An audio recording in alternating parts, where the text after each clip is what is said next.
வகை தமிழ் நேயர்களுக்கு வணக்கம். தமிழகத்தோட ஒட்டுமொத்த கவனமும் இப்போ கள்ளக்குறிச்சி அப்படிங்கிற மாவட்டத்தின் மேல தான் இருக்கு. கள்ளக்குறிச்சி மாவட்டத்துல அப்படி என்ன நடந்துச்சு அப்படின்னு பாத்தீங்கன்னா, கிட்டத்தட்ட 50க்கும் மேற்பட்டவர்கள் கள்ளச்சாராயம் குடிச்சு இறந்து போயிருக்காங்க. தமிழகத்துல இதுக்கு முன்னாடி எப்போ 50 பேர் இறந்திருக்காங்க அப்படின்னு பாத்தீங்கன்னா, இண்டிபெண்டன்ஸ்க்கு அப்போ விடுதலைக்காக போராடினப்போ மேபி 50 பேர் இறந்திருக்கலாம். அப்படி இல்லையா, ஒரு பேரிடர் காலத்துல ஏதாச்சும் இயற்கை பேரிடர் நடந்துச்சுன்னா அப்போ 50 பேர் இறந்திருக்கலாம். ஆனா இந்த பகுதியில கிட்டத்தட்ட ஒரே மாவட்டத்துல சேர்ந்தவங்க 50 பேர் கள்ளச்சாராயம் குடிச்சு இறந்து போயிருக்காங்க.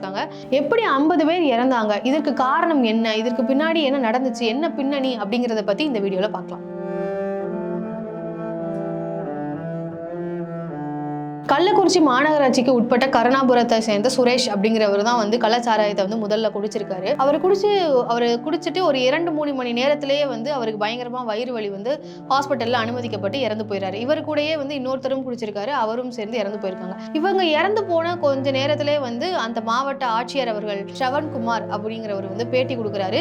இவங்களோட மரணத்துக்கு கள்ளச்சாராயம் குடிச்சது காரணம் இல்ல, ஒரு ஆள் வயசாக இறந்துட்டாரு, இன்னொரு ஆள் பிட்ஸ் மூலியமா இறந்ததாவது தகவல். அது எல்லாமே out of the hospital death தான் நடந்ததுனால அதுக்குண்டான விவரங்கள் இந்த மெடிக்கல் காலேஜ் டெத்து ஆர் இந்த தவறான ஆல்கஹால் டெத் மாதிரி நம்ம இல்லைன்னு தெரிய வருது. இதை பார்த்த மக்கள் ஓகே, கள்ளச்சாராயம் குடிச்சு இவங்க இறக்கல, அப்போ கள்ளச்சாராயம் குடிக்கிறதுனால எந்த ஒரு ஆபத்தும் இல்லை அப்படின்னு நினைச்சுக்கிட்டு இவங்களோட துக்கத்துக்காக வந்த மக்கள் கள்ளச்சாராயம் குடிக்கிறாங்க. குடிச்சிட்டு கிட்டத்தட்ட 50 பேருக்கு ஃபர்ஸ்ட் 20 ஒரே இரவுல 20 பேர் இறக்குறாங்க. இந்த எண்ணிக்கை அப்படியே அதிகரிச்சு இப்போ 53ல நிக்குது. சோ இதற்கு காரணம் என்ன அப்படின்னு பாத்தீங்கன்னா, அந்த கள்ளச்சாராயத்துல மெத்தில் ஆல்கஹால், மெத்தனால் அப்படிங்கிற ஒரு கெமிக்கலை ஆட் பண்ணிருக்காங்க. இந்த மெத்தனால் கலந்த கள்ளச்சாராயத்தை குடிச்ச காரணத்தினால ஃபர்ஸ்ட் லிவர் எஃபெக்ட் ஆயிருக்கு, சில பேருக்கு பார்வை குன்றி இருக்கு, அது மட்டும் இல்லாம தீவிரமான வயிற்று வலியில அவதிப்பட்டு இறந்து போயிருக்காங்க.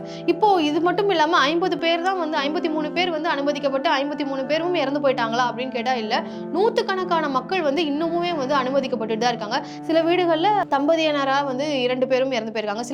சில வீட்டுல அண்ணன் தம்பி அப்படின்னு சொல்லி 2 பேருமே, ஒரு வீட்டுல 2க்கும் மேற்பட்ட நபர்கள் கூட இறந்து போயிருக்க கூடிய ஒரு துயரமான சம்பவம் கள்ளக்குறிச்சியில இப்ப நடந்திருக்கு. அப்போ இந்த ஊர்ல யாரு கள்ளச்சாராயம் வித்தா? ஏன்னா தமிழகத்தை பொறுத்த வரைக்கும் கள்ளச்சாராயம் விற்க கூடாது, அதுக்கு அனுமதி கிடையாது, அது தடை அப்படிங்கிறதுக்கான ஒரு சட்டம் இருக்கு.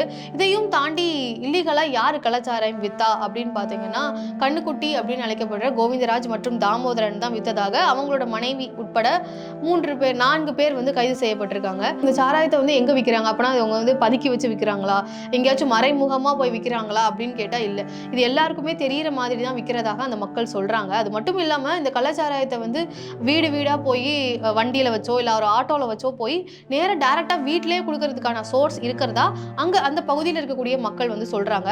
அது மட்டும் இல்லாம பக்கத்திலேயே அந்த கள்ளச்சாராயம் விற்கக்கூடிய பகுதிக்கு பக்கத்திலேயே காவல் நிலையம் இருக்கிறதாகவும், நீதிமன்றம் இருக்கிறதாகவும், மதுவிலக்கு அமலாக்கத்துறை இருக்கிறதாகவும் மக்கள் சொல்றாங்க. இது எல்லாமே இவங்க எல்லாருக்குமே தெரிஞ்சுதான் பல ஆண்டுகளா இந்த பகுதியில நடந்துட்டு இருக்கு அப்படின்னு சொல்றாங்க. அது மட்டும் இல்லாம காவல்துறையில போய் ஒருத்தங்க புகார் கொடுத்தாலுமே காவல் நிலையத்தில் இருக்கக்கூடிய அதிகாரிகளே கள்ளச்சாராயம் விற்கிறவங்க கிட்ட போய் சொல்லிடுறதாகவும், இதனால எந்த ஒரு நடவடிக்கையுமே இது வரைக்கும் எடுக்கல அப்படின்னு சொல்லி மக்கள் சொல்றாங்க.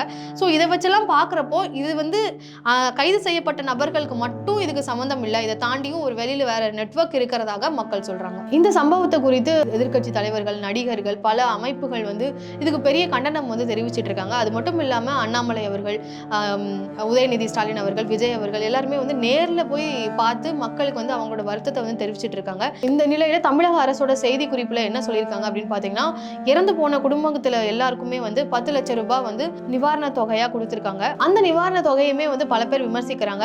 இந்த நிவாரண தொகை கொடுக்கறது ஒரு தவறை மறைக்கிறதுக்கு இன்னொரு தவறு பண்ற மாதிரி இருக்கு.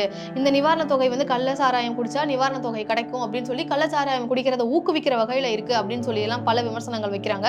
ஆனா இதுக்கு தமிழக அரசு தரப்புல என்ன சொல்றாங்கன்னா, இது நிவாரண தொகை கள்ளச்சாராயம் குடிக்கிறவங்களை ஊக்குவிக்கிறதுக்காக கொடுத்த தொகை இல்ல, அவங்க இறந்து போனவங்க வீட்லயுமே குழந்தைங்க இருப்பாங்க, அவங்களுமே என்ன செய்யறது அடுத்தது அப்படிங்கிற ஒரு கட்டத்துல இருப்பாங்க. ஸோ அவங்களுக்கு ஒரு ஹெல்ப்ஃபுல்லா இந்த 10 லட்சம் ரூபாய் இருக்கும் அப்படிங்கிறதுக்காக தான் இந்த நிவாரண தொகையை கொடுத்துருக்கோம் அப்படின்னு சொல்லி தமிழக அரசு தரப்புல சொல்லியிருக்காங்க. அது மட்டும் இல்லாம ஓய்வு பெற்ற நீதிபதி கோகுல்தாஸ் அவர்களோட தலைமையில ஒரு நபர் குழு அமைத்து கள்ளச்சாராயத்தை வந்து தடுப்பதற்காக என்னென்ன பண்ணலாம் அப்படின்னு சொல்லி பரிந்துரைகள் வந்து கேட்கறதுக்காக ஒரு அமைப்பு அமைச்சிருக்கோம் அப்படின்னு சொல்லியிருக்காங்க.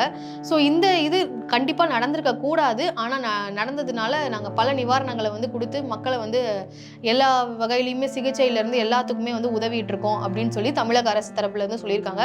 கள்ளக்குறிச்சி மாவட்டத்தோட ஆட்சியராக இருக்கக்கூடிய ஸ்ரவன்குமார் அவர்களை பணியிடை மாற்றம் செஞ்சிருக்காங்க. அது மட்டும் இல்லாம இதற்கு காரணமாக இதற்கான பொறுப்பு அங்க இருக்கக்கூடிய காவல்துறையில இருக்கக்கூடிய டிஜிபி அவர்களுக்கும் இருக்கு அப்படின்னு சொல்லி அவரை வந்து காத்திருப்பு பட்டியலில் வந்து வச்சிருக்காங்க. அந்த பகுதியில் இருக்கக்கூடிய மக்கள் ஏன் கள்ளச்சாராயத்தை குடிக்கணும், ஏன் அவங்க கள்ளச்சாராயத்தை நோக்கி போகணும் அப்படின்ற கேள்வி கண்டிப்பா எல்லாருக்கும் வரும்.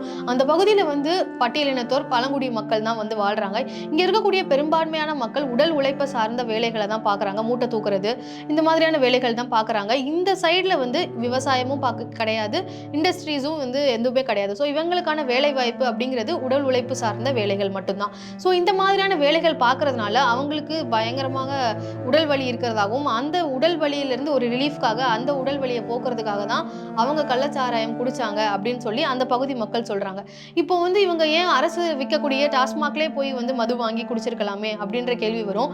டாஸ்மாக்ல வந்து ஒரு நாளைக்கு 500 ரூபாய் வந்து ஊதியமா வாங்கிட்டு அதுல 150 ரூபாய் 200 ரூபாய் வந்து டாஸ்மாக்ல கொடுக்க முடியாது அப்படின்ற ஒரு காரணத்தினால கள்ளச்சாராயத்தை நோக்கி அவங்க வந்து போனதாக அப்பகுதி மக்களே வந்து விளக்கம் சொல்றாங்க. இந்த பகுதியில் இருக்கக்கூடிய ஆண்கள் மட்டும்தான் கடினமான உடல் உழைப்பு சார்ந்த வேலைகளை செய்யறாங்களானா இல்ல, இந்த பகுதியில் இருக்கக்கூடிய பெண்களுமே வந்து உடல் உழைப்பு சார்ந்த வேலைகள் தான் பண்றாங்க. ஸோ அவங்களுமே வந்து இந்த கள்ளச்சாராயத்தினால பாதிக்கப்பட்டிருக்காங்க.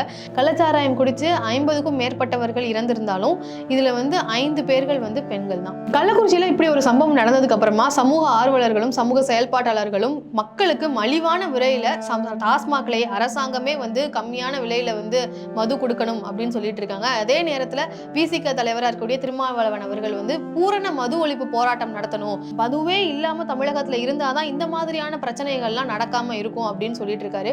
ஸோ இந்த நிலையில தமிழக அரசு எதை முன்னிறுத்தி இந்த பிரச்சனைக்கு ஒரு தீர்வு கொண்டு வருவாங்க அப்படிங்கிறத பொறுத்திருந்து பார்க்கலாம். நன்றி, வணக்கம்.